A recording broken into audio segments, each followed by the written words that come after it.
Mioy hak Kongang Nadana, Sasinaba, Mihata like Hitrabamio Singi, Loinabi Singna, Mapure Singi Achuma Wild Fangro, Foul Lepalator Kongjang Sanction Kigani Hari, Hiramasigmatang Impact News, the Associate Editor Joyshri Usamga, Camera Person El Kabi Anidaki Akanaba Powder Mama.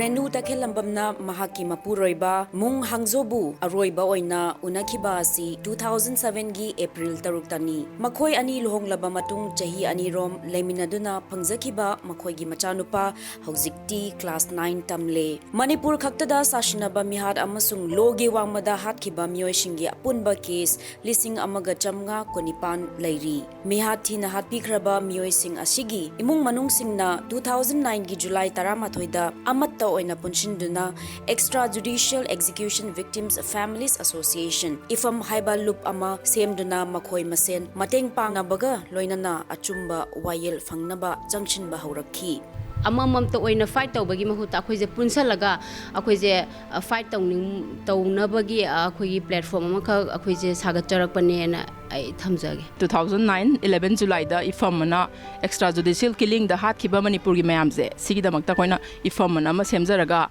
koina fight torokpane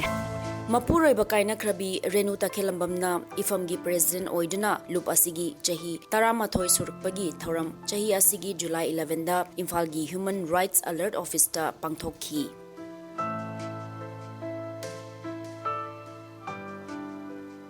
Armed Forces Special Power Exigi marumjida tawraiba mihat miut minai myam se myam thengna lamnina makhoigi mathakta achumba aran bichar se akhoi phangni haibase thajabagi kharadi wat praina khale ado masidai sida lengak na aduga mari lenabo authority na ju kitang miyeng changbiraga ko masi akhoi pung phana justice haibaji justice ne adu khuding makse purakna bagi hona bina base makoi khuding makki daita ra aina de khale do Ifamgi General Secretary Ningthaujam Ongbi Edina Yaikhomgi Mapuroiba Ningthaujam Ananda Singh 2009 gi January kunmathoida Sashinnaba mihatta lekhidabani makhoi ani luhonglaba matung chahi taret leminaduna macha ani phangjaki adubu Mapuroiba lekhidaba matamda makhoi gi macha sing adu wakhal ta dringai matam oibana macha sing aduna mapagi masak ningsingba ngamdre khara pi ngai da di moina mapa do hujikti kawu kausale eba masak se moi diam pik la le hobani na hawai pi ngai da di uhobasingdo babana sumai hairamado nungsi ko khoi bado gaina khara hairame khara moina hek lagi da sahi amani se Mapuroiba lekhidrabi sing asina thamoi chetna awaba kya mayokna duna imung manunggi awat apa ichang thongna leina yengshinli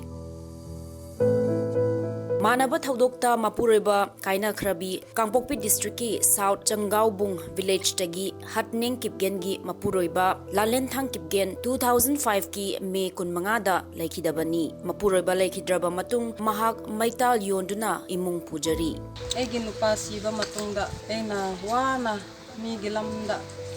meitan tigraga asi meitan si tigraga bazar da zon laga adum imung manung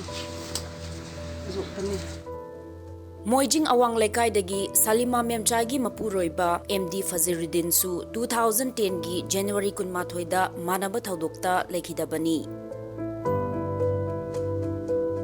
Haubam marak ngangum lekai dagi Rani Langpuklapam gi Mapuroiba Langpuklakpam Bimol Chandra 2008 ki July marida manaba thaudokta lekhidabani machanupa ahalna class 12 aduga atonbana class 6 tamli 2009 dagi ai je sumai tawna koi gi form tawro matungda program tawbani khangde dagi mayam sum tawrokpada ha kanu taw hai tar koi mateng khara sum pangboina ai adum hujibokti leiri hai tar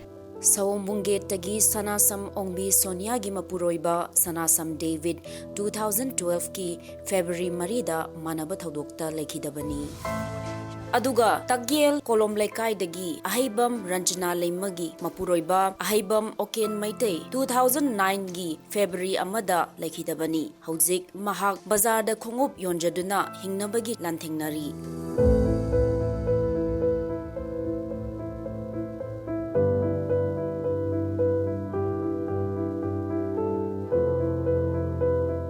Mapuroibasingi Justice Pangnaba Ifamna Sangshilakhiba Khongthangbu Sakhangviduna Supreme Court of India na 2017 gi July thada panduna leirba case sing asigi manungda apunba case kunthra mapan inquiry taunaba CBI da khanghalakhi Masimak Makoigi Hona Jamana Pangja Kibani Mapuroiba Kaina Kibagi Machak Marakta Tauna Laina Maromdom Lepchaduna Hinglibi Mama Bisingna Makoigi Mapuroibagi Achumma Wail Fangdri Pauba Lepa Laitana Hona Kigani Hairi